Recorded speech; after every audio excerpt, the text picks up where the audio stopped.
여러분 안녕하십니까? 오늘 가을 날씨가 아주 선선합니다. 온도가 18도, 19도밖에 안 된다고 해요. 어젯밤에 춥더라고요. 우리가 10월 3일에 광화문 광장에서 개천절 국민 대회를 정광훈 목사님의 주도로 잘 마쳤습니다. 비가 엄청나게 오는데 비가 막 끊임없이 오더라고요. 그 전날부터 하여튼 비가 뭐 계속 오는데도 여러분들께서 여러분들이 많이 참석하셨어요. 그래서 이 나라가 희망이 있다 그렇게 생각이 됩니다. 오늘은 조금 마음이 슬픕니다. 김동길 박사님이 94살, 94세로 돌아가셨습니다.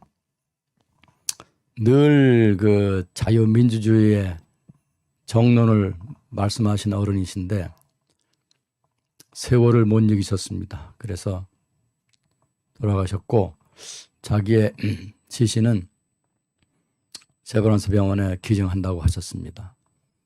돌아가시면서까지 최선을 나라를 위해서 또 인류를 위해 최선을 다하신 어른입니다. 그 어른이 항상 하시는 말씀이 참 좋은, 우리가 귀담아 들어야 될 내용이 많았습니다. 그분의 트레이드 마크는 코수염하고 나비 넥타이였습니다. 근데 저도 나비 넥타이를 미국, 이스라엘에 있을 때는 늘 맸습니다. 근데 한국 와서 제가 매다가 근래에 와서는 이제 매지 않았는데 오늘은 김동길 박사님을 추모하고 또 기리는 뜻으로 제가 나비 넥타이를 맸습니다. 미국에서는 이 명문대학교 출신 교수들 또는 명문대학교에서 강의하는 교수들이 나비 넥타이를 매는 사람이 많습니다. 근데 한국에는 좀 보기 드물죠. 자, 여러분 오늘 성서고고학 강의 시작하겠습니다. 기도하겠습니다. 여호와 아버지 하나님, 새 날을 주시고 새 희망과 새 용기를 주시니 감사드립니다. 가을에 좋은 날씨가 왔습니다. 하나님께서 주신 선물입니다. 이 좋은 때에 저희들이 공부하고 또 사색하고 하나님께 봉사하며 성경과 진리를 위해서 애쓰는 날들이 이어지기를 원합니다. 청교도 신학원에서 수고하는 교수님들과 목사님들 또 직원들, 주님의 일꾼들에게 다함없는 복으로 함께 하시고 건강을 주셔서 맡은 사명 감당하게 하옵소서. 오늘 공부에 참여하는 사랑하는 학우들에게 하나님의 은혜가 늘 함께 하시기를 간절히 원합니다. 예수님의 이름으로 기도하옵나이다. 아멘. 여러분, 여러분들께서 제가 길에 지나가는데 또 광화문에서 저를 붙잡고 고고학 강의 들으신다고, 사실 이거 듣는 게 아닌데 여기 화면에 나가니까 시청한다고 해야 되나요? 그러는데 어떤 분들이 재밌다는 분들도 계시고 또 어떤 분들은 어렵다고 말씀하시는 분도 계셔요. 그리고 이 댓글 다는 것을 보면 재미있다, 뭐 고맙다, 좋다 그런 말씀이 있는데 이 공부에 대해서 질문이 있는 것은 지난 2주 동안 보지 못했습니다. 여러분들 질문을 해야 공부가 되는 거죠. 물론 이 댓글에 심오한 질문을 달기는 어려워도 마음에 질문이 있으면 하시기 바랍니다. 그래서 오늘이 이제 지난주에 이어서 석동기 시대를 더 공부해서 마무리를 지어야 되는데, 그렇지만 여러분들 중에 고고하기 어렵다는 말씀을 하시는 분들이 계셔서 제가 고고학이 얼마나 재미있고 지성적으로 흥분이 되는 학문인지 보여드리기 위해서 오늘은 고고학 현장 소풍을 하겠습니다. 제가 뭐 미국에서 고고학 가르칠 때도 그랬고 이제 이스라엘에서 고고학을 가르칠 때는 뭐 두말할 필요도 없이 그랬는데요. 그건 뭐냐면은 현장 답사를 가는 겁니다. 현장 답사. 그래서 강의실에서 강의만 하는 것이 아니라 학생들을 인솔해서 고고학 현장에 가서 하고 있는 거기에 가서 발굴 단장의 말씀도 얘기도 듣고 다른 그 장소가 다른 고고학 유적지들과 어떤 연관이 있는지 이런 것도 배우고요. 그 다음에 이제 두 번째로 제가 많이 한 것은 박물관에 가는 것입니다. 박물관에 가는 걸 이제 제가 다 과제를 씁니다. 뭐 어느 박물관에 가서 몇 층에 가서 이런 유물 보고 이렇게 거기에 대해서 이제 아래 질문에 대답하시오 이런 걸 만들어줘. 물론 다 이제 거기는 이제 외국이니까 영어로 된 질문지죠. 그걸 만들어서 학생들한테 이제 배부를 하고 학생들은 가서 보고 또 제가 같이 가기도 하고. 그런데 이제 여기에서는 그런 기회를 만들기는 뭐 발굴 현장에 성서 고고학 발굴 현장에 갈 수는 없는 상황이고 이제 박물관은 가끔가다 있습니다. 지난 주에 제가 말씀드린 바와 같이 국립중앙박물관 용산에 있습니다. 거기 가면 그 메소포타미아 유물전을 하고 있습니다. 그런 건 정말 가야 되거든요. 꼭 가봐야 되거든요. 그 전에 이제 먼 과거가 아니라 얼마 전에 그 투탕카문 이집트의 그 파라오 투탕카문의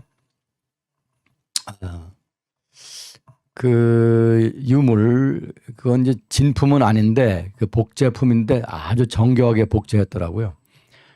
그거를 우리나라에서 두어 번 했습니다. 근데 그런 거 꼭 가봐야 되거든요. 그건 뭐 그걸 보러 가려고 하면 외국에 보러 가려면 돈이 많이 들고 시간도 많이 드는데 여기 와 있으니까 그 입장권 뭐 사는 거 얼마 안 되거든요. 그래서 두 번, 세 번 가보는 게 좋습니다. 이 메소포타미아 메소포타미아 유물 전시 하는 거 여러분 제가 가서 보시라고 했는데 가보신 분들은 이제 댓글에 감상을 좀 달아주시기를 바랍니다.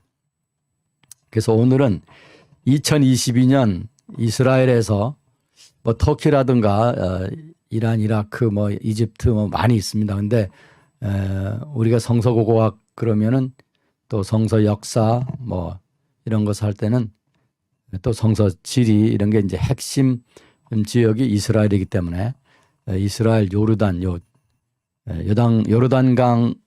좌우가 됩니다. 그래서 제가 시간도 많지 않기 때문에 2022년 고고학 최대 뉴스 한 3가지 정도를 여러분에게 보여드리면서 야, 이 고고학 이거 재미난 거네. 이거 잘 해야 되겠네. 이런 생각이 들기를 바라면서 제가 여러분을 고고학의 숲으로 인도에서 소풍을 하겠습니다. 자, 뉴스 1은 2022년 10월 3일 바로 어제 그저께 이스라엘 뉴스에 뜬 고고학 발굴 현장 이야기입니다. 이스라엘 헤르몬산, 이스라엘 맨 북쪽에 올라가면 헤르몬산 있잖아요. 우리 성경에 헬몬이라고 되어 있는데 우리 한국말은 R 발음하고 L 발음이 이제 섞입니다. 그래서 R 발음이 잘 안 되기 때문에 L 발음으로 하죠. 그래서 라디오 그렇게 할 걸 라디오 그러거든요. 헤르몬 산, 허르몬, 영어로 허르몬인데 헤르몬 산 밑에 있는 바니아스라고 하는 유적이 있습니다. 그 바니아스는 지금은 이제 그 지역 이름을 바니아스라고 하는데 과거 성경에는 가이사라 빌립보라고 합니다. 거기에 이제 고고학 발굴이 거기에서 지금 뭐 수십 년 이어지고 있는데 그 발굴 현장에 이제 가옥이겠죠. 가옥을 발굴하는데 담벼락 밑에 담 기초 밑에 숨겨져 있던 금화를 발견했습니다. 44개의 금화가 아주 잘 보관되어 있는 것이 이제 발견됐습니다. 그게 이제 7세기 서기 7세기경의 금화들이었습니다. 동로마 제국의 포카스 황제, 이분이 황제 재위를 한 것은 602년에서 610년입니다. 8년 동안 황제 노릇을 했고, 이제 그분이 그 황제가 현직에 있을 때 주조한 금화들인 거죠. 그 다음에 또 헤라클리오스, 그분의 후임자입니다. 헤라클리오스 황제 재위 기간은 610년에서 641년입니다. 그분이 그 재위 기간 중에 주조한 금화도 있습니다. 그래서 이 두 황제들이 주조한 금화 44개가 나온 겁니다. 여기에 특이한 것은 이 황제들이 그 동전이나 금전을 발행할 때에 대개 자기의 얼굴을 거기다 넣습니다.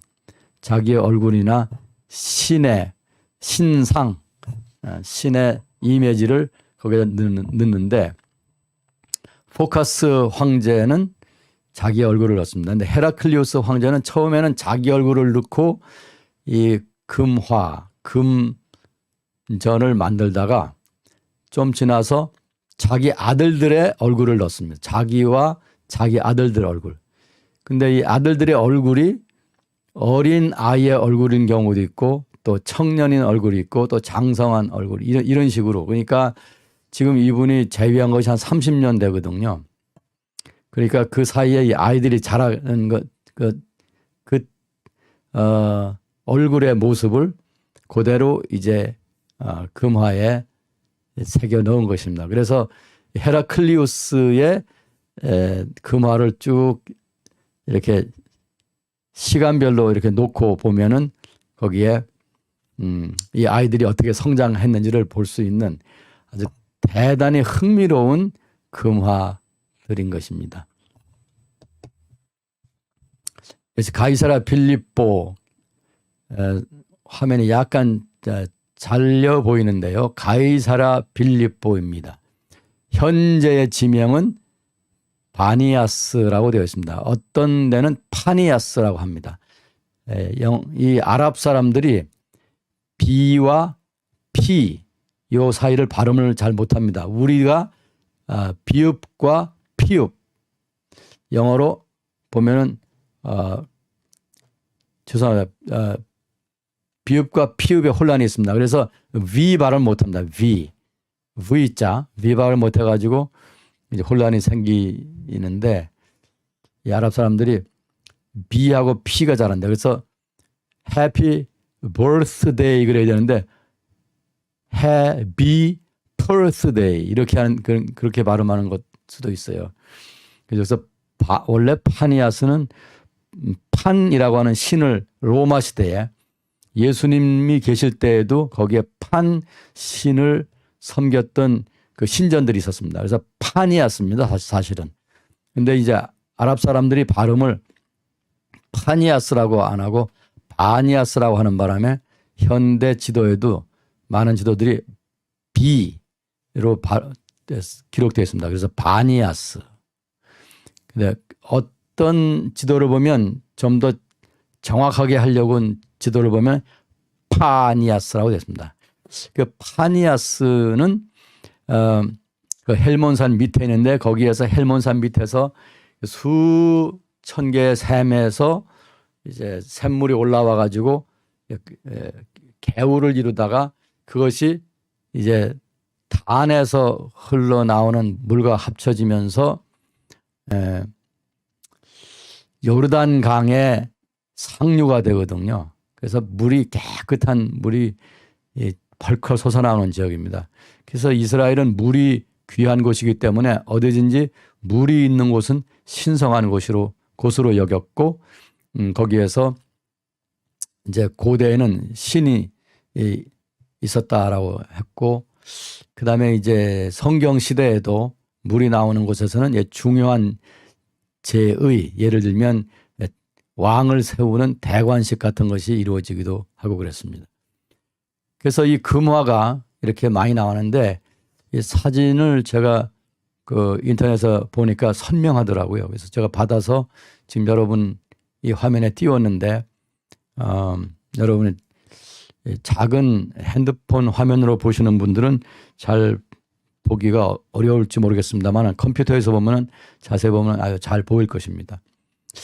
지금 시대가 좋아져서 이렇게 선명한 화면, 좋은 자료들을, 그리고 좋은 자료들을 이제 많이 쉽게 볼 수가 있습니다. 제가 고고학을 공부하던 때에는 뭐 시간이 많이 지났죠. 그때는 벌써 40년이 지났네요. 제가 이제 고고학에 들어간 제 인생에서 조금 20대에 했어야 되는데, 서양 사람들은 뭐 전공을 정해서 20대에 들어가는데, 저는 이제 신학을 공부를 하고 뭐 군대를 갔다 오고 뭐 하다 보니까 이제 20대 말에 가서 외국 유학을 가게 됐는데, 그래도 한국 수준으로 보면은, 한국 상황으로 보면은 제가 굉장히 빨리 간 겁니다. 그래서 그때 이제 우리가 이 고고학 공부를 할 적에는 환등기로 봤습니다. 환등기로 이제 사진을 슬라이드로 찍은 거 를 비춰봤거든요. 그러니까 이 방에 이렇게 불을 켤 수가 없었습니다.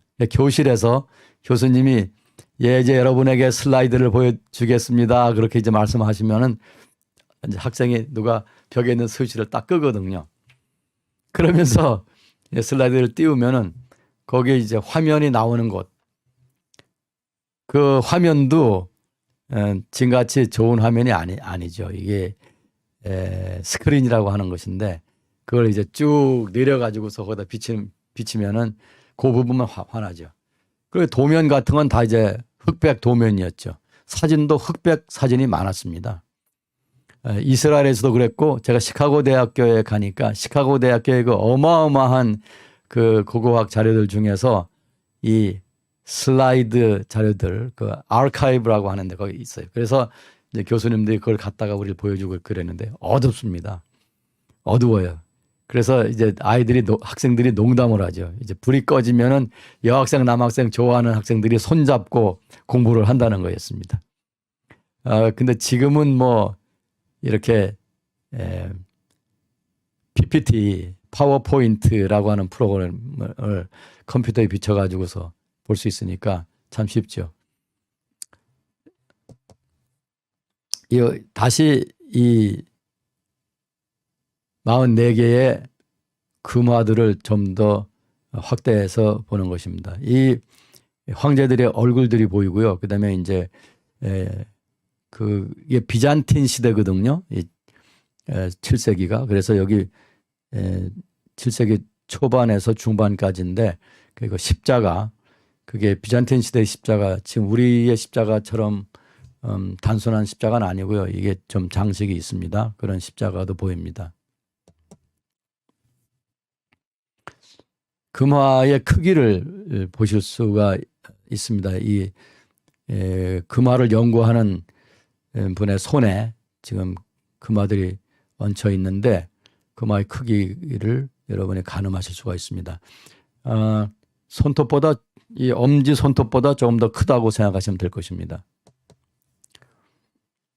지금 이거는 이제 포카스 황제의 금화입니다. 자세히 보시면은 포카스 황제의 얼굴, 이제 그 왕관을 쓰고 있는 얼굴이죠. 예. 금화 자체는 가볍습니다. 44개의 금화를 다 합치면은 무게가 170g 정도 된다고 그래요. 그러니까 지금 생강을 마트에 가서 생강 이제 한 팩을 사면은 아마 한 200g 될죠. 이제 그 정도 된다고 봅니다. 그다음에 이 사진은 이제 비잔틴 황제 헤라클리오스 황제의 얼굴이 새겨진 금화입니다. 이 금화를 쥐고 있는 사람은 이제 금화 또는 동전, 은전 이런 고대 화폐는 종이 화폐는 없죠. 그러니까 고대 화폐에 금이나 은이나 동으로 만든 화폐를 전문으로 연구하는 분의 손입니다. 제가 조금 이따 사진을 보여드리겠습니다. 그래서 헤라클리우스 황제의 얼굴이 새겨져 있는 금화인 것입니다.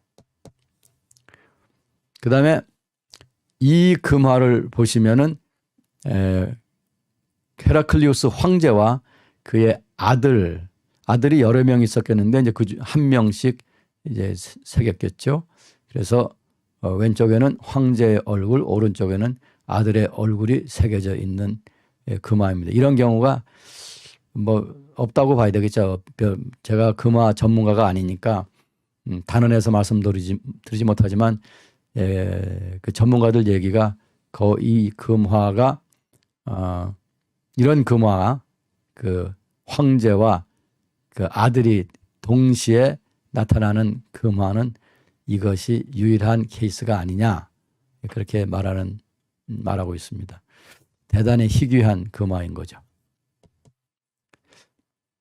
이걸 제가 그 사진을 좀 잘라가지고 확대를 해서 보여드립니다. 이제 인터넷에 뜬 사진을 잘라서 확대를 했으니까 이 이미지가 약간 이제 흐려졌습니다만은 그래도 여러분 알 수가 있지 않습니까? 왼쪽에 보면은 헤라클리오스 황제가 이제 머리에 황제를 상징하는 관을 쓰고 있습니다. 그리고 오른쪽에 있는 얼굴은 이제 소년의 얼굴입니다. 이게 이 금화를 보더라도 이게 소년이다. 얼굴이 복숭아빛 같이 홍조를 띠고 있는 소년이다라는 것을 느낄 수 있는 그런 그렇게 이제 주조가 되어 있습니다. 재밌잖아요. 아버지와 아들. 참 좋습니다. 그래서 그러면 왜 이 금화들이 이렇게 담 밑에 그 기초 부분에 숨겨져 있었겠느냐 하는 것에 대해서 이제 그 현장을 발굴한 고고학자들과 여러 학자들이 이제 그 당시의 역사를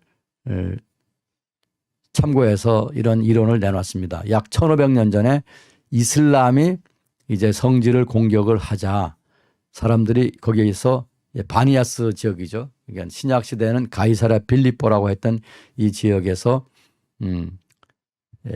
살 수가 없어서 이제 전쟁의 그 참화를 피해서 일단 도망을 갔다가 다시 돌아오겠다라는 생각으로 이것을 이제 숨겼다는 것입니다.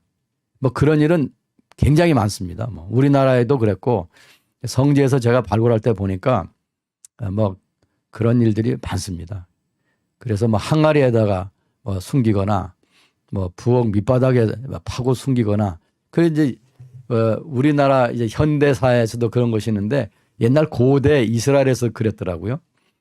그래서 이제 두고 갔다가 오지를 못한 거라고 보는 거죠. 오지 못하고 그 금화는 그 1500년 동안 그 밑에서 그쪽 담 밑에서 잠을 자고 있었다라고 보는 것이죠. 나중에 돌아와서 찾으려고 했던 그 사람들 그냥 돌아오지 못할 형편이 생겨서 즉 바니아스 지역에서 다시 정착할 수 없는 형편이 생겼거나 아니면 그들이 전란을 피해서 도망을 갔지만은 적의 손에 죽었거나 무슨 참혹한 일이 생겨서 돌아올 수 없었겠죠. 고고학의 현장에서는 마음 아픈 일도 많이 우리가 목격을 하게 됩니다. 이분이 이제 가브리엘라 비오브스키라고 하는 이제 이 코인 전문가입니다. 코인이라고 하는 것은 이걸 주조한 물건이라는 뜻인데, 이게 뭐 동전, 은전, 금전 다 있으니까 우리가 이것을 한국말로 주조된 돈의 전문가라고 해야 되겠죠. 그래서 이 가브리엘라 비오브스키라는 분이 이스라엘에 계시죠. 근데 이분이 지금 이 금화를 놓고 포즈를 취한 겁니다. 뭐 연구할 때 이런 식으로 이런 포즈를 취하지 않지만은 이제 미디어를 위해서 포즈를 취한 거죠. 이 돈을 연구하는 사람들 굉장히 재밌더라고요. 그 얘기를 들어보니까 돈이 결국은 인간의 역사거든요. 돈의 역사가 인간의 역사거든요. 그래서 뭐 나중에 이제 그런 얘기를 할 때가 있겠습니다만은, 사실은 성경 시대에는 이 돈이 구약 시대는 돈을 이렇게 발행을 하지 않았기 때문에 이제 은 덩어리가 돈이었습니다. 그 예수님 때에도 은화 또는 데나리온 은화가 있습니다. 제가 여기 이 와이셔츠 끝에 단추가 이제 데나리온으로 만든 게 있습니다. 그 아주 비싼 거죠. 현재는 비싼 거죠. 그런데 이제 은 덩어리를, 예수님 때에도 여전히 은 덩어리를, 여러분이 아브라함 때, 예수님보다 2000년 전에 아브라함 때도 은 덩어리를 사용했습니다. 여러분 막펠라 굴에서 굴에다가 사라를 장례 지내라고 할 때 그 막펠라 굴을 은 40제겔로 사잖아요. 그래서 여러분 그랬거든요. 그러니까 성서 고고학 얘기할 때는 이게 예수님 때에 와서 이제 코인, 주조된 돈에 대해서 조금 얘기하지, 그 전에 구약 시대에는 그게 있긴 있는데 끝부분에 좀 있는데 많지 않습니다.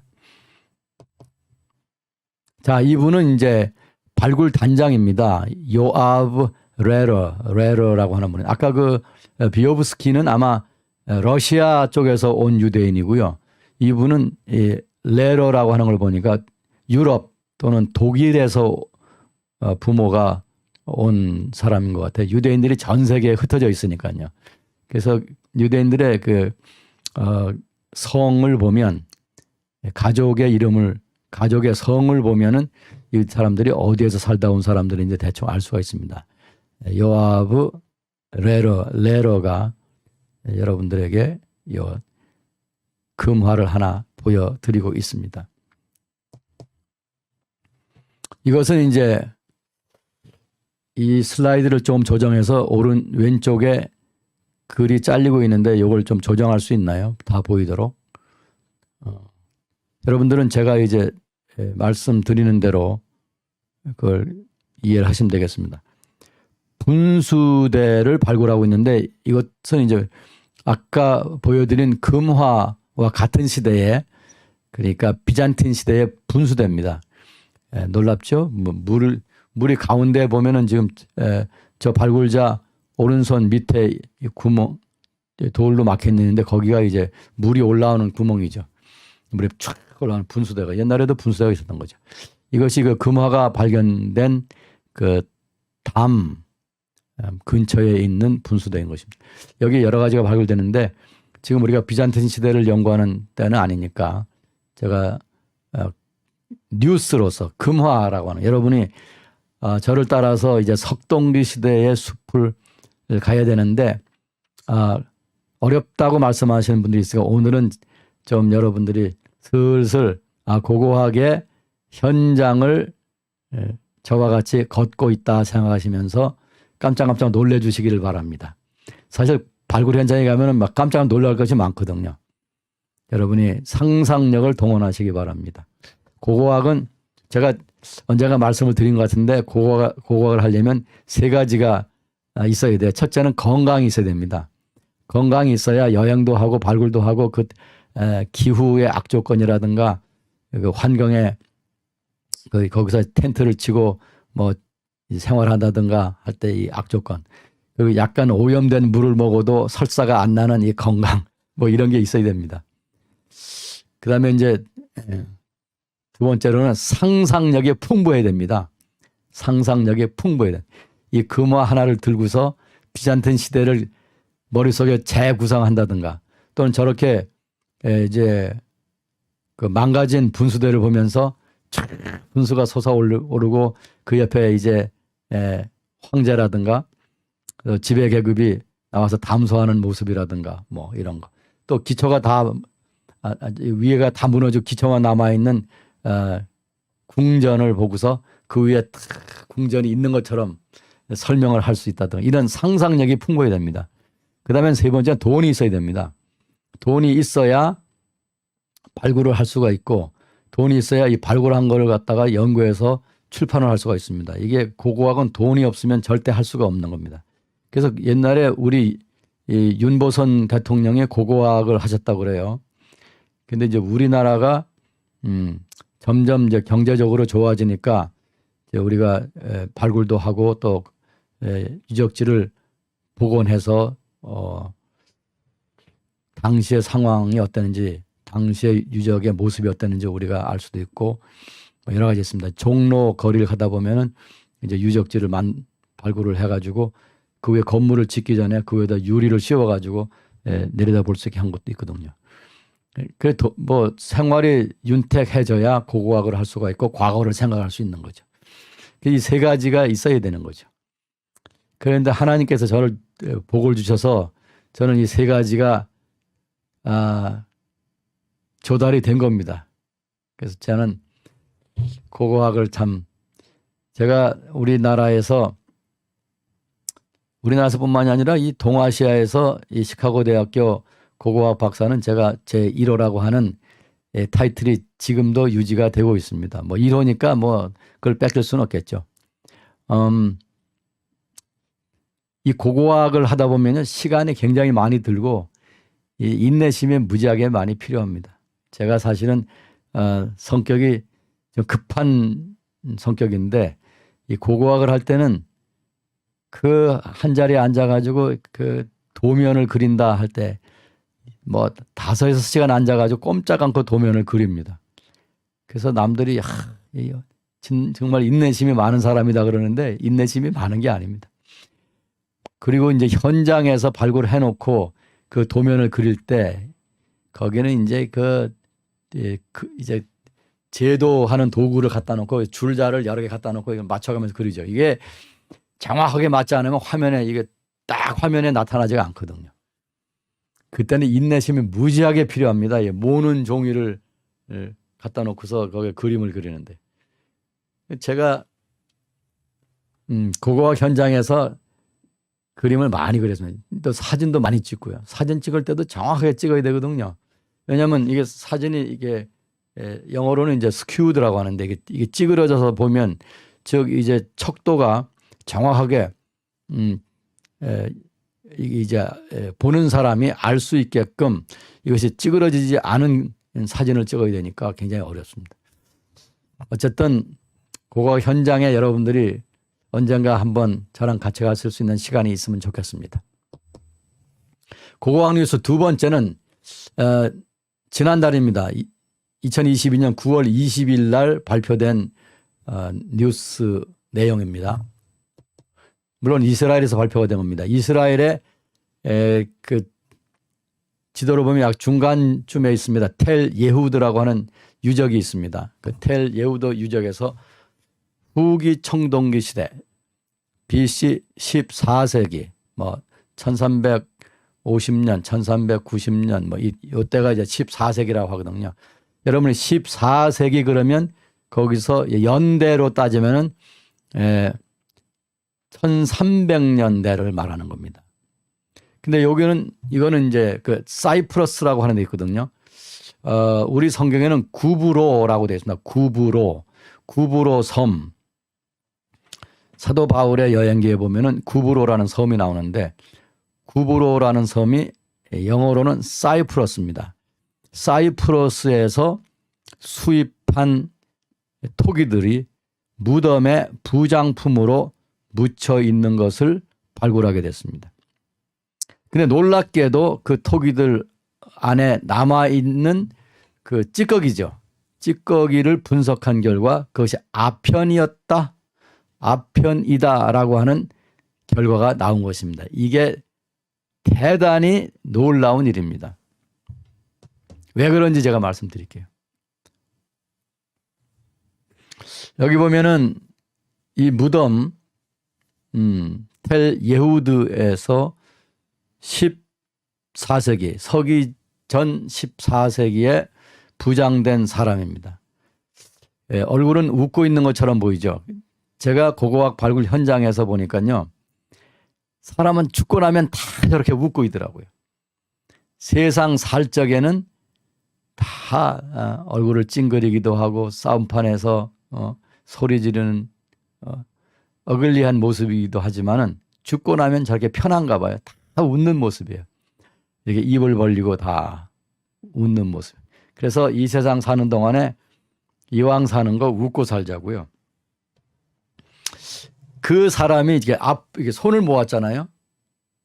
이렇게 손을 모으고 있어요. 이게 이집트의 파라오가 저런 식으로 손을 모으고 있는데 이 가나안의 이제 후기 청동기 시대는 이집트가 이 가나안을 정복하고 있던 시대입니다. 근데 여러분 아시다시피 우리가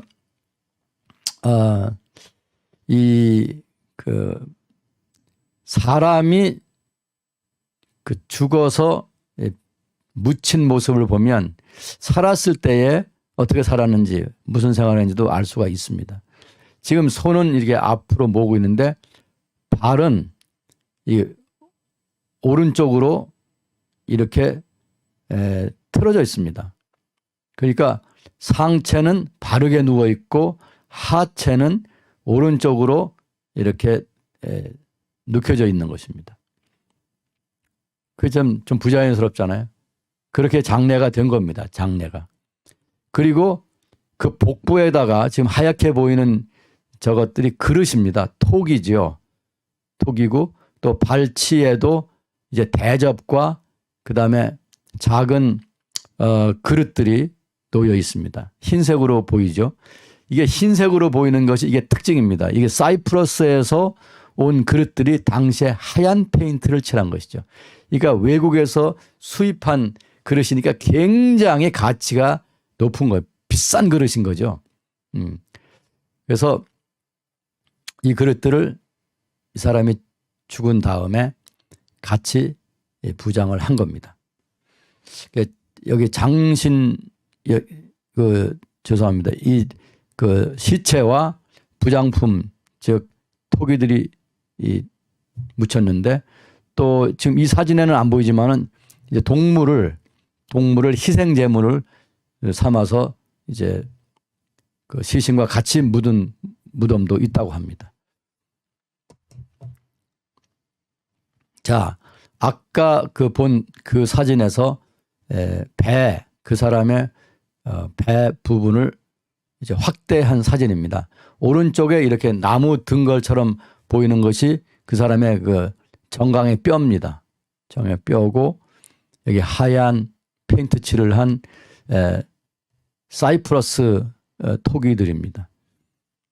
이 토기들이 왼쪽에 보면 이제 여러분이 그 토기가 다른 토기가 약간 덮고 있어서 그런데요. 이 토기들 보면은 지금 깨져 있지 않습니까? 이제 깨져 있는 물론 이제 이걸 묻을 때는 깨져 있던 것이 아닌데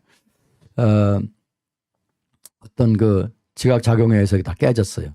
그래서 안에 이제 흙이 들어가서 묻혀 있는데 그 토기의 윤곽은 알 수 있죠. 맨 왼쪽에 있는 거예요. 이렇게 해서 이 목이 이렇게 긴 목이 있고 그다음에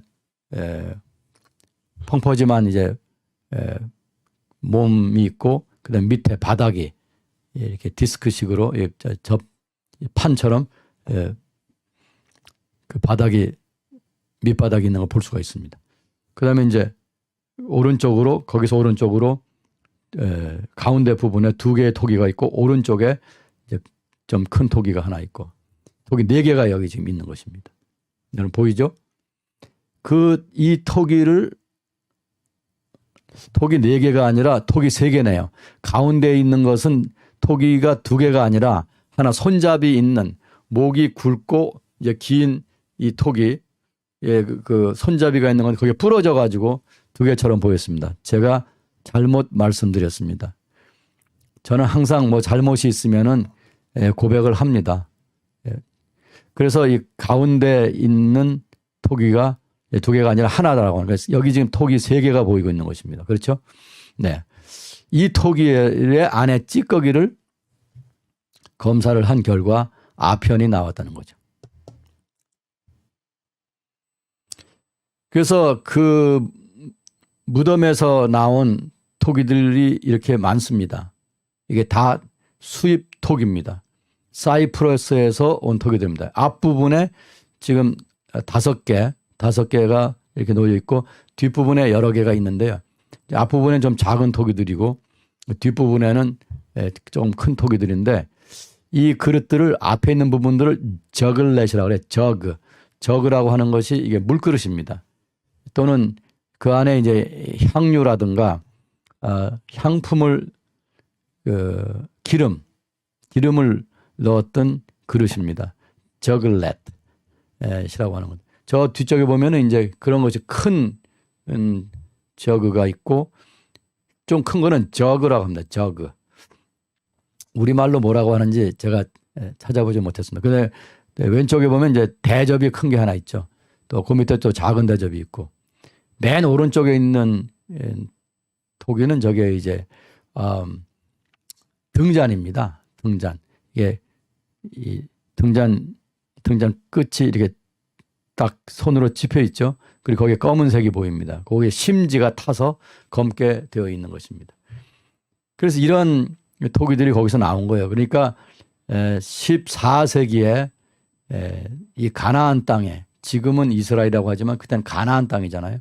그 가나안 땅에 사는 사람들이 이 사이프러스의 토기들을 수입해다가 썼다는 겁니다. 그러니까 과거에 지금부터 3,500년 이쯤에 이 국제 관계, 무역 관계, 또 경제를 알 수 있는 자료가 되는 것입니다.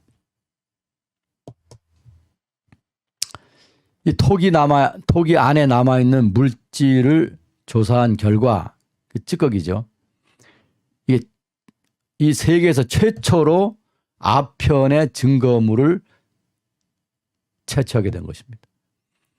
이 아편이라고 하는 것이 과거 신석기 시대에도 사용됐다라고 하는 이제 우리가 심정이 있습니다. 왜냐하면은 신석기 시대의 유적에서 파피, 양귀비라고 하는 그 식물 있지 않습니까? 양귀비가 재배된 것이 이제 확인이 됐습니다. 그렇지만 그것으로 아편을 만들었다고 하는 그 아편 자체가 고고학 발굴 현장에서 나온 것은 전 세계 어디에도 없습니다. 사용된 건 알겠는데 그게 뭐 워낙 이제 흙과 섞이기 쉬운 물질이니까 땅속에 들어가면 이제 없어져 버리는 거죠. 그래서 발굴을 해도 그것은 우리가 이것이다라고 할 수 있게 나타나지가 않는 겁니다. 근데 여기에서 인류 최초로 세계사에서 최초로 우리가 어느 시대에 아편이 실제적으로 만들어졌다 하는 것을 알 수 있도록 증거물이 나온 거죠. 이게 고고학에서 굉장히 흥분되는 일입니다. 그러니까 여러분들은 돈이라도 뭐 한 1억이나 벌려야 흥분이 될지 모르지만 우리는 이렇게 돈도 안 되는 거 가지고 오히려 돈을 많이 써야만 이거를 알아내기 위해서 고고학자들이 이거 이제 지금 젊은이들인데요. 젊은이들이 지금 박사학위 논문을 쓰던 사람이 이제 박사학위 연구 과제로 그것을 그 토기 안에 있는 물질들을 추출해서 이제 대학 실험실에 보내가지고 이제 연구를 하다가 이제 알게 된 거거든요. 그래서 이게 돈이 많이 들어가는 거예요. 고고학은 항상 돈이 많이 들어가요. 우리가 돈을 써서 알아낸 게 겨우 그거냐 이렇게 말하시면 안 되는 거예요. 이게 얼마나 놀라운 일인지, 얼마나 흥분되는 일인지 여러분이 흥분하시기를 바랍니다. 여러분 이거 흥분하시면 거기에 아유 이거 지성적으로 흥분돼요 이렇게 댓글 한번 다시기를 바랍니다. 아니 여기 댓글에 보니까 해병대 목사님 감사합니다. 지금 고고학 연구하고 있는데 해병대를 얘기하면 어떡해요. 그래도 감사합니다. 제가 해병대인 걸 기억해 주시니 감사합니다. 아 여기 샬롬 하신 분도 있고요. 와 여러분들이 히브리어도 잘하시네요. 샬롬. 아 그다음에 어떤 분이 여기 아 그렇군요. 감탄하시는 댓글도 달아주셨네요. 감사합니다. 할렐루야 교수님의 귀한 강의 감사합니다. 예 여러분 땡큐 감사합니다. 그래서 여러분들이 오늘 많이 들어오셨는데 여러분이 들어오셨는데요. 그래서 아편을 기원전 14세기의 성지에서 또는 가나안 땅에서 만들어서 사람들이 사용했다라고 하는 알 수 있는 거죠. 이 아편이라고 하는 것은 통증을 치료할 때도 그건 뭐 완전 치료제는 아니지만 통증을 이제 완화시킬 때도 아편을 썼고 또는 정신적으로 어떤 흥분을 일으키기 위해서도 쓴 겁니다. 그래서 아편쟁이라는 말이 있지 않습니까? 우리 옛날에 우리나라에도 아편쟁이들이 있었거든요. 아편을 늘 이 중독성이 있기 때문에 뭐 재산을 팔아서라도 이 아편을 사서 쓴다고 그래요. 영어로는 오피움이라고 하는데요. 그래서 이게 레반트, 여러분 레반트가 어딘지 아시죠? 저 위에 시리아, 그다음에 레바논, 이스라엘, 요르단 이걸 포함하는 데가 레반트라고 제가 말씀드렸죠. 지중해의 오른쪽 지역을 레반트라고 합니다. 레반트 및 구세계, 그러니까 우리 새로운 문명 세계가 되기 전에 구세계에서도 아편을 심리적인 흥분제로 또는 통증 완화제로 사용했다고 하는 증거가 나왔다라는 것입니다. 이것이 제가 지금 가로에다가 영어로 이름을 써놨는데 Dr. Vanessa Linares, 이건 여자 이름 여자인데요. 이 여자가 미국 사람입니다. 미국 사람인데 이스라엘에 가서 고고학 연구를 하는 사람. 저는 이제 한국 사람이 이스라엘에 가서 고고학을 연구했었고요. 이건 이제 젊은 사람입니다. 그래서 제가 공부할 때는 이제 우리가 늘 그런 얘기를 했어요. 이 토기 안에 있는 찌꺼기를 연구를 하면 뭔지 우리가 지성적으로 흥분시키는 좋은 뉴스가 나올 텐데, 근데 그때 그걸 연구하는 기술이 없었습니다. 생각만 한 겁니다. 드디어 40년이 지나가지고 이제 새로운 기술을 동원해가지고 이걸 연구할 수 있는 겁니다. 왜 그러냐면 이 토기를 발굴하거나 무엇을 발굴하든지 간에 이게 밖으로 나오는 사이에 자연적으로 또는 사람이 실수를 해서 이것이 오염됩니다. 일단 뭐든지 오염이 되면은 그것을 이제 실험실에서 연구를 할 수가 없는 겁니다. 예를 들면 나무 조각이 나왔는데 또는 숯덩이가 나왔는데 그것이 밖으로 나오는 순간에 현대의 꽃가루가 거기에 붙는다든지 사람이 손으로 그걸 만진다든지 또는 물기가 비 한 방울이 떨어진다든지 이렇게 되면은 그거를 가지고 이제 탄소 14 연대 측정을 할 수가 없게 되는 겁니다. 자료가 현대 자료가 되어버리는 거죠. 그래서 이게 굉장히 어려운 겁니다. 그래서 지금 이제 박사학위를 받은 모양이에요. 베네사 리나레스라고 하는 여자 얘기가 뭐냐면은 자기는 이 샘플을 취할 때에 이 연구를 할 때 이미 발굴되어서 이제 수장고에 있는 토기들은 맞지를 않는데요. 왜냐하면 그 안에 이제 흙덩이도 있고 뭐가 이제 그 물질이 있지만은 이미 그것은 오염이 됐다는 거죠. 그래서 발굴 현장에서 지금 발굴되는 이 토기를 이제 바로 밀봉해서 받아가지고 실험실에 가서 밀봉된 청정 상태에서 그걸 이제 검사를 하고 그다음에 실험을 하게 된다는 거죠. 그거가 굉장히 까다롭습니다. 아주 까다로워요. 발굴할 때 보면 신경이 곤두서요. 고고학자들 사실 얘기 잘하고 뭐 상상력이 풍부해가지고 사람들 얘기 들으면서 웃게 하고 그래요. 근데 사실은 발굴 현장에서 무지하게 까다롭습니다. 막 소리 지르고요. 학생들 나가라고 하고요. 발굴하고 있는 사람들 좀 잘못하면은요, 막 쫓아버리고요. 왜냐하면 발굴이라고 하는 것은, 고고학이라고 하는 것은 파괴의 학문이라고 합니다. 일단 그 현장이나 그 유물이나 그 어떤 그 구조물을 파괴해야만 우리가 그 실체를 알 수가 있거든요. 이제 유적을 발굴을 하게 되면 다음 사람이 또 발굴할 수가 없습니다. 내가 잘못 발굴해 놓으면은 그 다음 사람은 그것을 다시 해볼 수가 없는 것입니다. 또 이제 구조물이 발굴을 했는데 구조물이 나왔는데 내가 잘못해가지고 허물어졌다 하면은 이제 다른 사람은 그걸 연구할 기회를 가질 수가 없는 것입니다. 또 어떤 유물이 이게 깨지거나 또는 그 안에 들어있는 물질이 오염되거나 하면 다른 사람이 그거를 복원하거나 다시 연구할 수가 없는 것이죠. 그래서 고고학은 이제 파괴의 학문이다. 파괴의 학문이다. 이렇게 말을 합니다. 그래서 굉장히 조심해야 되는 거예요.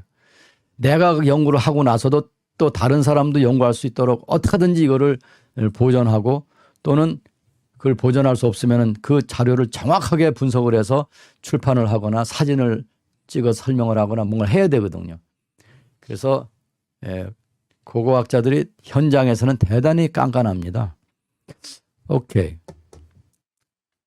그래서 발굴은 여기 이 발굴 단장은 에리올라 에리올라 자코엘이라는 사람이 발굴 단장인데 2012년에서 2017년에 발굴했던 겁니다. 그건데 그 토기 안의 내용물 연구 결과는 2022년에 이제 발표가 된 겁니다. 지난달에.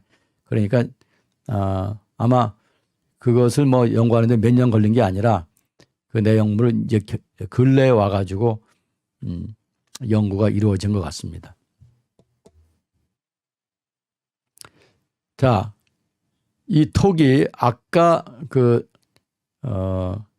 시신이 묻혀 있던 곳에 같이 부장된 그 토기들 중에서 하나가 이와 같은 것이 있었습니다. 그리고 여러 개의 토기들이 있는 사진에는 이와 같은 토기가 여러 개 있었습니다. 그래서 제가 공부할 적에도 이 토기의 용도가 뭐겠느냐, 이미 그때에 이거 생긴 것 자체가 그 양귀비 꽃망울을 닮았다 그랬습니다. 이 토기를 왼쪽이 이제 주둥이고 오른쪽이 이제 밑바닥이거든요. 그리고 이제 왼쪽에 손잡이가 있지 않습니까?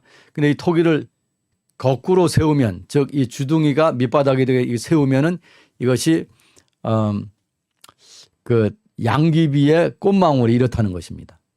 그래서 이미 50년 전에도 학자들이 이것은 아마 아편을 저장하기 위해서 만든 토기가 아닌가라고 하는 학설이 있었습니다. 근데 그것이 이번에 증명이 된 겁니다. 이것이 과학적으로 증명이 된 겁니다. 14세기 BC에 사이프러스에서 만든 것입니다. 구브로 섬, 우리말 성경에는 구브로라고 되죠. 구브로 섬에서.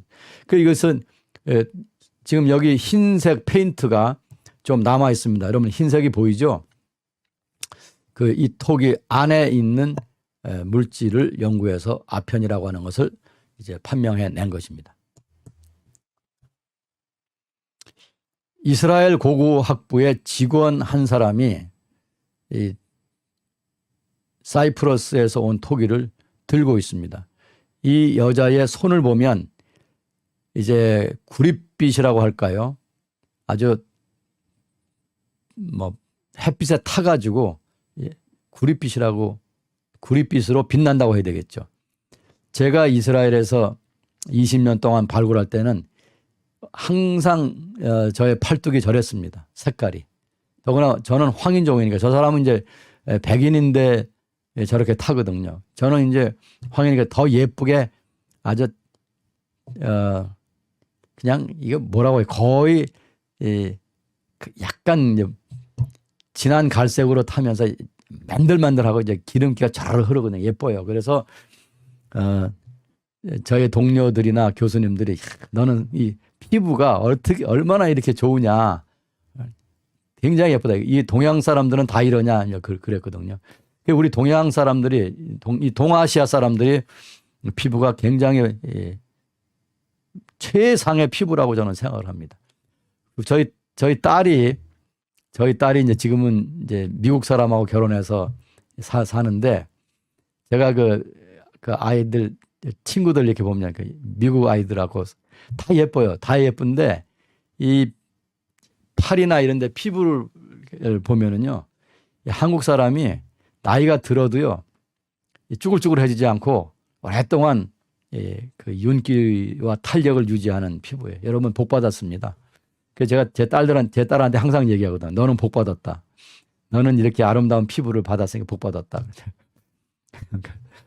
아빠가 돈을 못 주니까 그런 소리 한다고 그런 말 하긴 하는데 제가 볼 때는 우리는 굉장히 복 받은 인종이라고 하는 거 그건 변함없는 사실입니다. 그래서 지금 들고 있는 이 항아리를 보면은 이것도 아까 그 가는 항아리와 약간 비슷하죠. 지금 사진 오른쪽 밑에 보면은 그 이제 좀 더 가는 저건데요. 이분이 들고 있는 더 이제 커요. 그러니까 이게 더 많은 양을 넣을 수 있었던 거죠. 이 사진은 왜 보여드리냐면 이 그릇의 크기가 어느 정도 되는지 여러분이 가늠하시라고 보여드리는 겁니다. 이거는 이제 손에 들어갈 정도의 작은 컵입니다. 이거 뭐라고 해야 될지 모르겠어요. 이제 주둥아리가 있어가지고 컵이지만은 이제 컵 주둥아리로 마시거나 따르는 것이 아니라 여기에 이제 그 꼭지가 있습니다. 이 꼭지로 이렇게 기울여서 그 안에 들어있는 액체를 따르게 되어 있는 것입니다. 이것도 이제 사이프러스에서 온 겁니다. 이거는 표면에 하얀색은 칠해져 있지 않지만은 사이프러스에서 만드는 토기의 전형적인 모양이 이렇습니다.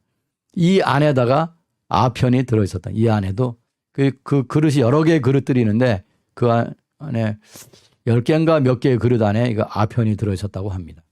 그러니까 아편을 굉장히 많이 사용하지 않았나 이렇게 보는 것이죠. 아편의 생산지가 어디였겠느냐 하는 질문이 당연히 생깁니다. 당시에는 아편의 생산지가 소아시아, 튀르키예, 지금 터키라고 하는 곳이죠. 저는 터키를 튀르키예라고 하더라고요. 그 소아시아에서 아편, 그러니까 양귀비를 재배해서 거기에서 그 양귀비를 가지고 아편을 만들어서 이걸 영어로 오피움이라고 합니다. 오피움. 그걸 이제 사이프러스로 운반을 해서 사이프러스 섬이거든요. 지중해에 있는 섬이거든요. 거기로 운반해서 거기에서 사이프러스 사람들이 자기들이 만든 그 아주 고가의 토기, 당시로서는 실제적으로 사용함과 동시에 또한 나중에 이게 관상용으로 이제 책상이나 어디 벽장에 놓고서 감상하는 또는 하나의 재산으로 이제 보유하는 그런 그릇일 수가 있습니다. 그 그릇이 굉장히 예뻐요. 그런 그릇에 이 아편을 넣어서 이제 가나안 쪽으로 또는 이집트 쪽으로 수출을 했다고 추정을 하는 것입니다.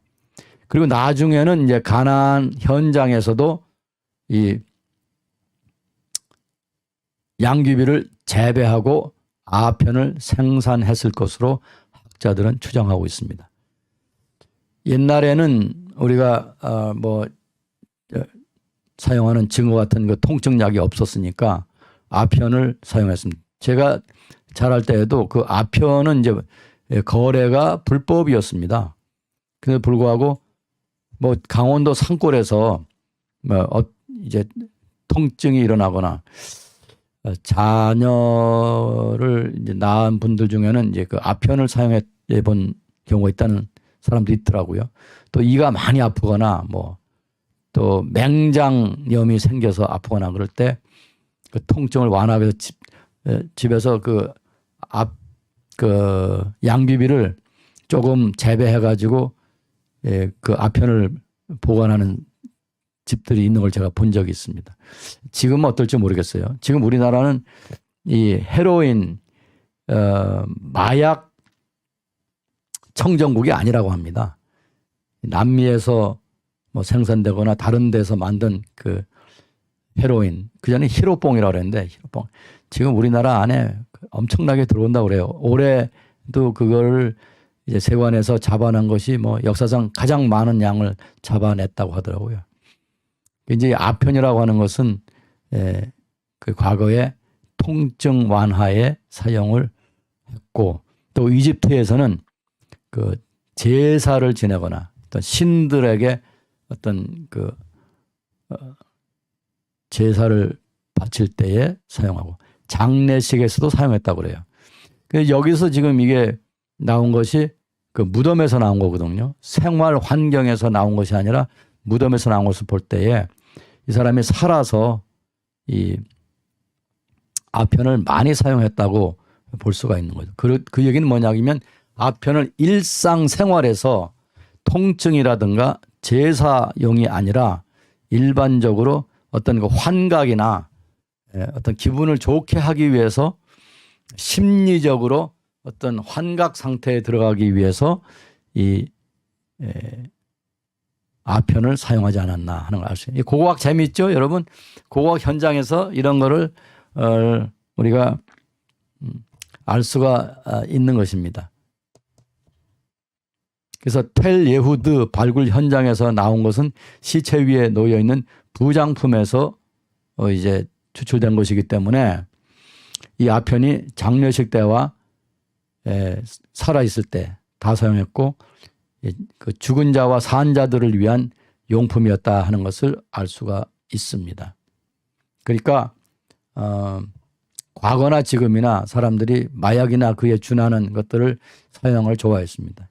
이걸 이렇게 아편 같은 걸 먹어서 기분이 좋아지는. 근데 우리 예수 믿는 사람들은 그게 필요가 없어요. 성령이 함께 하시기 때문에 우리가 아무리 힘든 상황이 있거나 아무리 어려운 상황이 있거나 우리가 심리적으로 위축되는 상황이 있더라도 성령이 계심으로 우리가 아편이라든가 히로뽕, 헤로인이라든가 이런 거에 도움을 받지 않고도 얼마든지 기분이 좋아질 수 있고 정신이 맑아질 수 있고 그리고 생각이 바르게 나갈 수가 있는 것입니다. 여러분 중에 아마 아멘 하는 분도 계실 거예요. 그래서 우리가 정말 성령이, 제가 이번 주에 설교를 지금 구상하고 있는데 우리가 약을 먹고 마약을 먹고 정신이 이렇게 뜨고 막 정신이 맑아지거나 기분이 좋아지거나 이래서는 안 되는 거죠. 그거는 결국은 사람의 정신과 육체를 망가뜨리는 것입니다. 그런데 우리가 이 성령의 도움을 받아서 늘 우리와 함께 하시는 성령을 의지하고 살면은 우리가 다 이겨낼 수 있고 우리가 정신 맑게 기분 좋게 살 수가 있는 것입니다. 기쁘고 행복하게 살 수가 있는 것입니다. 믿으시면 아멘. 고고학자라도 이게 본색이 목사라 놓으니까 어쩔 수가 없네요. 자, 세 번째 뉴스를 보여드리겠습니다. 이것도 센세이셔널한 뉴스입니다. 오늘 참석하신 분들은 이것을 보시고 아주 좋은 지식을 얻을 것입니다. 올해 2022년 3월 24일 날 발표된 고고학 뉴스입니다. 이 사마리아 지방에 가면 그리심산과 에발산이 있습니다. 이 뉴스는 에발산에 있는 유적에서 나온 것입니다. 에발산에 가면요, 하이파 대학교에 이스라엘에 이제 5개의 공립대학이 있는데 그 중에 하나가 북쪽에 있는 카르멜산, 우리말로는 갈멜산이라고 하는데 카르멜산 위에 가면 하이파 대학교가 있습니다. 그 하이파 대학교에 아담 제르탈이라는 교수가 있습니다. 옛날에 제가 이스라엘에 있을 적에는 이제 이분하고 대화도 많이 했는데요. 아담 제르탈, 이제는 뭐 연세가 뭐 많죠. 아담 제르탈 교수가 1980년대에 발굴을 해가지고 아주 고고학계에 큰 돌풍을 일으켰던 이제 돌 구조물이 있습니다. 이것은 1200년 BC, 1200년 BC가 이 후기 청동기의 끝입니다. 그리고 철기 시대에 시작하는 지점이에요. 그래서 후기 청동기라고도 할 수 있고 어떻게 보면은 철기 시대라고도 할 수 있는데 대략 우리가 후기 청동기 시의 끝이라고 할 수 있습니다. 여기에서 이 돌로 만든 구조물인데 이것을 여호수아의 제단이라고 이름을 붙인 겁니다. 이 아담 제르살 교수가 여호수아의 제단이다라고 이름을 붙여가지고 고고학계에 어마어마한 돌풍을 일으켰습니다. 지금은 다 그것을 여호수아의 제단이라고 인정을 합니다. 근데 이제 그 현장에서 발굴을 하게 되면 흙이 많이 나오거든요. 그 흙을 이렇게 버리는 거예요. 그걸 덤프라고 하는데 흙더미죠. 흙더미. 또 발굴해낸 그 쓰레기 더미입니다. 그 쓰레기 더미를 이제 다른 학자가 2019년에 다시 그걸 하나하나 이제 그 흙더미를 파헤쳐 가지고 그거를 이제 채로 치고 물에 담아서 이제 그 거기서 나오는 그 건더기죠. 말하자면 돌이라든가 뭐. 근데 거기에 이제 보면은 우리가 눈으로 쉽게 식별하지 못하고 버렸던 그 유물들이 나옵니다. 그렇게 하다가 거기서 뭔가 놀라운 것을 하나 발견을 한 겁니다. 그게 뭐냐 하는 걸 제가 지금 말씀드리겠습니다. 여호수아서 8장 29절부터 35절에 보면 이제 여호수아가 아이라고 하는 성을 공격해 가지고 그 성을 이제 정복하잖아요. 그 다음에 여호수아가 에발산으로 올라옵니다. 그 아이라고 하는 곳에서 북쪽으로 진군해 가지고 세겜이라고 하는 곳에 옵니다. 그 세겜에 오면 세겜에서 세겜을 서쪽으로 바라보면 왼쪽에 있는 산이 그리심산이고 오른쪽에 있는 산이 에발산이에요. 그 에발산에다가 제단을 쌓았다는 성경 구절이 나옵니다. 여호수아서 8장 30절입니다. 그때 여호수아가 이스라엘의 하나님 여호와를 위하여 에발산에 한 제단을 쌓았으니 이렇게 되어 있습니다. 이는 여호와의 종 모세가 이스라엘 자손에게 명령한 것과 모세의 율법책에 기록된 대로 쇠 연장을 써서 다듬지 아니한 새 돌로 만든 제단이라. 무리가 여호와께 번제물과 화목제물을 그 위에 드렸으며. 그 다음에 계속 이어지는데 시간상 건너뛰겠는데요. 여기 보면 제가 노란색으로 표시해놨잖아요. 그리심산과 에발산. 그 앞에 이스라엘 사람들이 서서 이제 의식을 행하는 게 나옵니다. 여러분이 35절까지 한번 스스로 읽어보시기를 바랍니다. 그래서 이 사진인데 이게 에발산입니다. 에발산, 이게 북쪽에서 남쪽으로 찍은 사진입니다. 제가 여기에 여러 번 갔습니다. 근데 사실은 여기가 군사지역입니다. 한 번은 제가 이스라엘에서 무소를 탔거든요. 무소 집차, 이게 사륜구동, 어디나 갈 수 있는 거죠. 그때는 이 무소가 굉장히 좋은 차량이었거든요. 그리고 이스라엘에서는 이 무소가 팔리긴 했는데 흔하진 않았어요. 가격이 비싸서 그랬던 것 같아요. 또는 그때의 사륜구동 많이 팔린 거는 이제 일본의 토요타 토요타 이름이 뭐였는지 제가 기억이 안 나는데 그거하고 랜드로버라는 게 있습니다. 거기에 이제 무소가 온 거죠. 제가 탄 무소는 그 명성교회에 지금은 이제 김하나 목사님인데 김하나 전도사가 군대 가기 때문에 그 자기가 타던 무소를 두고 갔습니다. 그거를 김삼환 목사님이 저한테로 보내신 거예요. 그래서 제가 그 무소를 한국에 2002년에 한국에 올 때까지 그걸 사용을 잘 했습니다. 그래서 그 무소를 타고 여기 에발산을 가는데 군대가 그러니까 찝차죠. 저를 추격해 와가지고 포위를 했습니다. 한 번 그런 적이 있습니다. 제가 뭐 다른 때도 갔지만은 한 번은 그런 때가 있어요. 저를 딱 붙잡아가지고 넌 뭔데 여기로 왔냐는 거예요. 그래서 내가 에발산에 고고학 유적에 가는 거다. 근데 이제 이 사람이 경계를 세우고 이스라엘 사람들도 거기에 이제 갈 수가 없는 거예요. 군사 지역이니까. 바로 여기서 왼쪽으로 가 이제 요르단이거든요.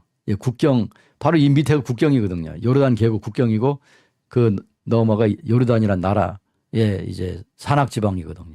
길르앗이거든요. 성경 길르앗이거든요. 그쪽에서 이스라엘 쪽으로 이제 군대가 포를 겨누고 있거든요. 여기는 이스라엘은 이쪽에서 저 동쪽으로 포를 겨누고 있고요. 이게 군사 지역이에요. 그 저보고 나가라는 거예요. 근데 내가 그랬어요. 나 한국에서 왔는데 내가 늘 여기 온다. 내가 고고학하고 있는데 이왕 여기까지 올라왔으니 내가 사진 몇 장 찍고 가게 해라. 그때는 필름 사진이었습니다. 디지털 사진이 아니고. 제가 이스라엘에 찍어놓은 고고학 사진 필름요. 지금 어마어마하게 많이 있습니다. 근데 그게 사진들이 지금 굉장히 중요한 자료예요. 왜냐하면 사람들이 막 아파트를 짓고 뭐 어떤 지형을 변화시켰고 뭐 유적이었던 곳이 이제 그 유적 처리를 한 다음에 공원이 된 곳도 있거든요. 그래서 그 사진들이 좀 중요한 사진이 되었습니다. 이제 40년이 넘으니까요. 그래 어쨌든 그 군인들이 저한테 알았다고 빨리 가서 보고 내려가라고. 자기들이 여기 요 위에 이제 고지가 있습니다. 고지에서 망원경으로 보고 있으니까 딴짓 하지 말고 보고 가라 그래서 제가 알았다고 하고서 여기 와서 연구하고 이제 내려간 적이 있습니다. 이게 에발산입니다. 에발산의 저 남쪽으로 즉 오른쪽 위로 쭉 그쪽으로 이제 이 에발산 넘어가서 계곡이 있고 그 밑에 세겜이라고 하는 고대 유적이 있고 마을이죠. 옛날 마을이죠. 성경시대 마을 있고 그다음에 이제 그리심산이 있는 겁니다. 지금 이 재단을 이제 확대해서 보여드리는 것입니다. 이게 사각형인데 지금 우리 쪽으로 보이는 부분이 과거에 재단이었던 것 같고 저 위쪽으로 보이는 넓은 부분이 거기에서 번제물을 처리하던 곳이 아닌가 그렇게 보는 거예요. 왜냐하면 그 양쪽으로 구멍들은 불에 탄 재가 나오는데 거기에 그 양뼈 즉 하나님에게 제사를 지냈던 그 찌꺼기죠. 그냥 남은 거. 불타고 남은 거죠. 그것들이 나왔거든요. 1200년 철기 시대라고 제가 여기 썼는데 철기 시대 시작이거든요. 근데 이게 후기 청동기 시대의 마지막입니다. 이때 이스라엘 백성들이 여기 들어와 살았거든요. 이게 여호수아가 만든 제단이다라고 하는 것을 처음에는 다들 거기에 이제 퀘스천 마크를 붙였거든요. 이게 과연 사실 그러냐 안 그러냐. 근데 지금은 거의 학자들이 다 인정을 하고 있습니다. 여러분이 이 도표는 잘 안 보일 것 같은데요. 여기 제가 그래서 화살표 3개를 만들어 놨습니다. 이 화살표 3개는 뭐냐면 위에 있는 보라색, 가운데 있는 주황색, 밑에 있는 청색 화살표가 가리키는 곳이 다 그 쓰레기 덤입니다. 그러니까 발굴할 때 나오는 흙을 버린 흙더미입니다. 그거를 연구하다가 그 흙더미를 다시 파서 채로 쳐서 연구를 하다가 발견한 것이 이겁니다.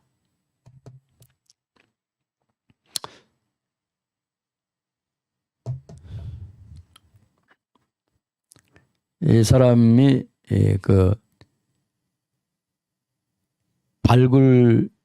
발굴자는 아니죠. 발굴자가 아니고 이걸 다시 이제 연구한 사람인데 스캇 스트리플링이라고 하는 미국인 학자입니다.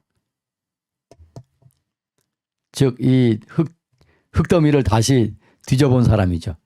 그래가지고 이것이 뭐냐면 납덩이에요. 납으로 만든 판인데 크기가 사방 2cm. 굉장히 작은 거죠. 2cm. 가로 2cm, 세로 2cm입니다. 그리고 이것은 납으로 만든 판인데 이걸 한번 이렇게 접었습니다.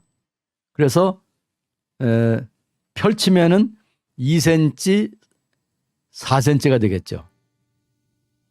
이렇게 접힌 거예요.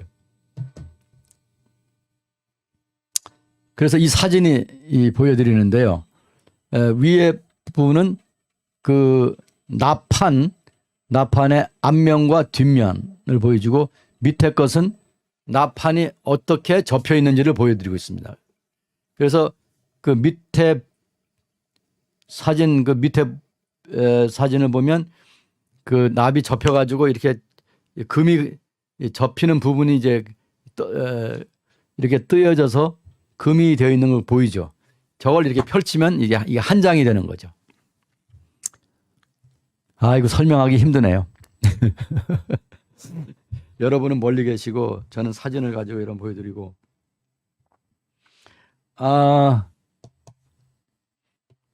그래서 이거는 이제 체크 공화국에 있는, 체크 공화국의 수도가 프라하잖아요.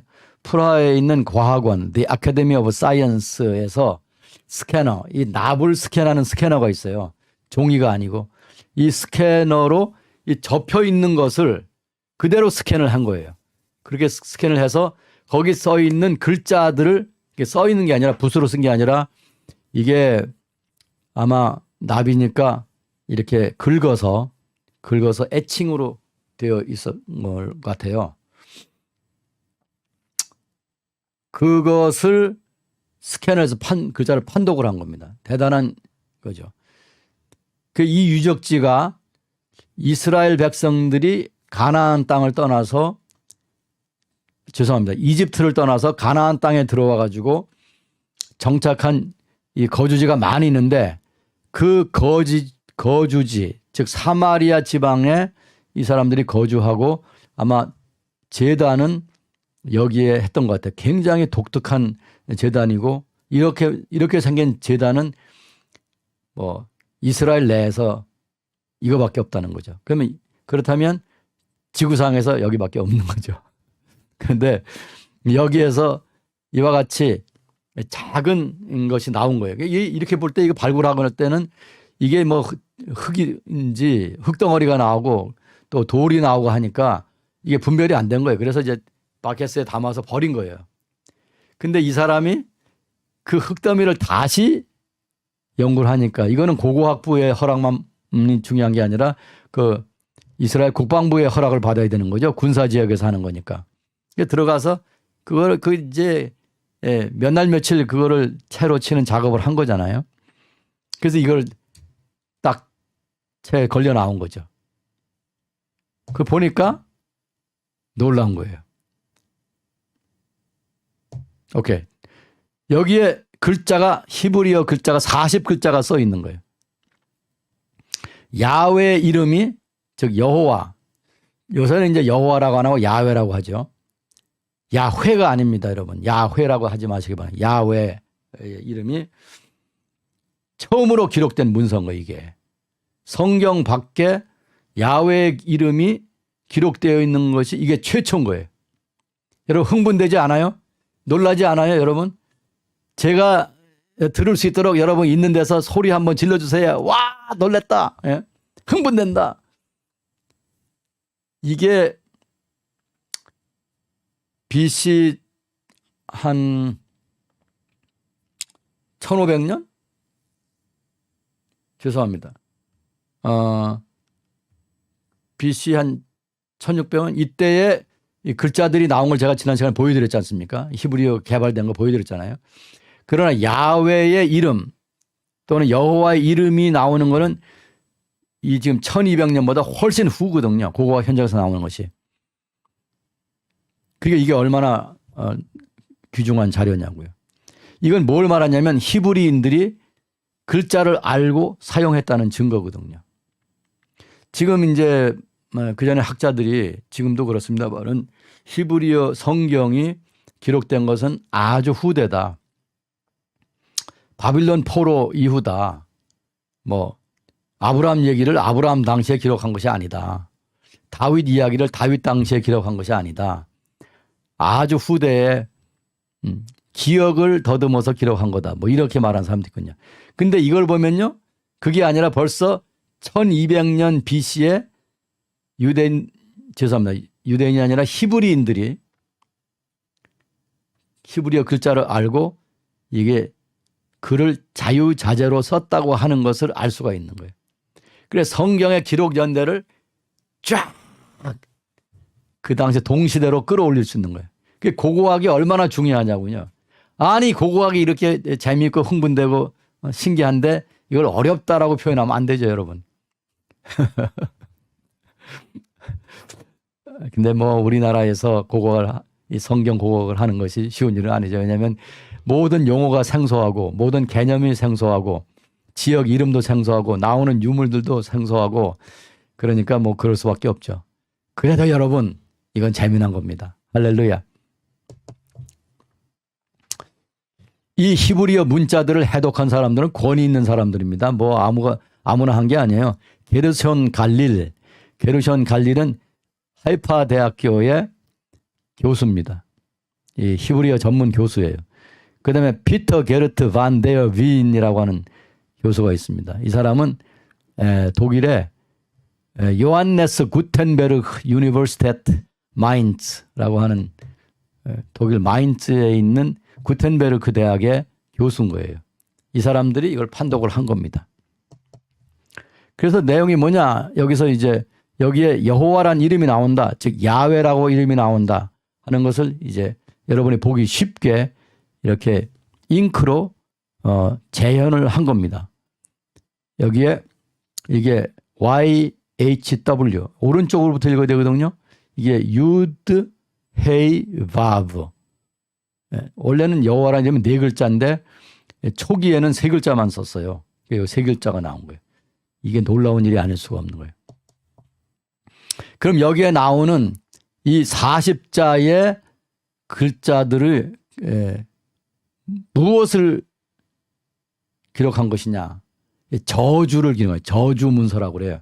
저주문서. 이걸 지금은 저주문서라고 하는데 이것은 이제 그 다음에 제가 이거 지금 여기 보이는 것은 히브리어로 된 거를 영어로 번역한 거예요. 이거는 그 학자들이 한 겁니다. 이거를 제가 한국말로 번역을 했습니다. 제가 히브리어 원문을 갖고 있지 않아요. 그래서 영어에서 번역을 했습니다. 이걸 우리가 히브리어 문법에서 교차 배열 평행법이라고 합니다. 패럴렐리즘. 교차 배열. 어떤 아이디어를 한번 이렇게 배열하고 또 한번 이렇게 배열하고 이렇게 교차 배열해서 평행을 이루는 얘기가 나오는 겁니다. 여기 보면은 야훼라는 이름이 2번 나오고 즉 여호와라는 이름이 2번 나오고 저주받았다는 이름이 10번 이름이 아니라 저주받았다는 표현이 10번 나옵니다. 저주받았다, 저주받았다, 저주받았다. 야훼 하나님에게서 저주받았다. 너는 저주받아 죽으리라. 저주받으니 너는 당연히 죽으리라. 이게 교차된 거거든요. 너는 저주받으니 죽으리라. 근데 그 다음에 너는이 뒤로 가고 저주받으니 앞으로 나와요. 저주받으니 너는 당연히 죽으리라. 그 다음 밑에가 보면은 맨 앞에서 얘기한 것을 다시 반복합니다. 교차했습니다. 거기는 저주받았다가 먼저 나왔는데 이 마지막 줄에서는 야훼에게서 저주받았다. 야훼가 먼저 나와요. 이게 교차 배열하는 거예요. 그 다음에 저주받았다, 저주받았다, 저주받았다, 저주받았다. 이렇게 나온 거예요. 그래서 교차 배열 평행법. 이것이 히브리어 성경을 보면 아주 극명하게 나타나 있습니다. 근데 벌써 1200년 BC, 그럼 이것이 13세기입니다. 대단히 오래전 얘기입니다. 지금 2022년이니까 3300년 전에 또는 3200년 전에 이렇게 정교한 교차배열 병행법으로 글을 썼다는 겁니다.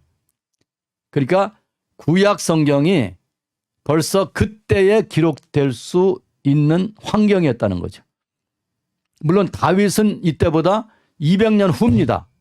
그러니까 다윗의 이야기, 솔로몬의 이야기를 그 당시에 기록했다고 하는 것이 이 고고학 유물을 보면 알 수가 있는 거죠. 여러분 흥분되지 않아요?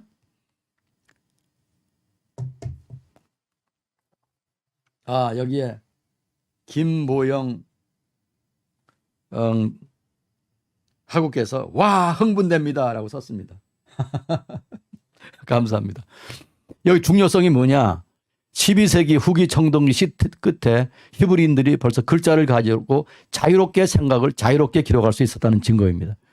그래서 구약 성경에 있는 교차 배열 평행법, 이게 카이에스틱 패러렐리즘, 영어로 그렇게 말하는데 그것이 여기에 사용된 것을 보면 이미 성경의 기록 연대가 오래되었다는 것을 알 수가 있다는 겁니다.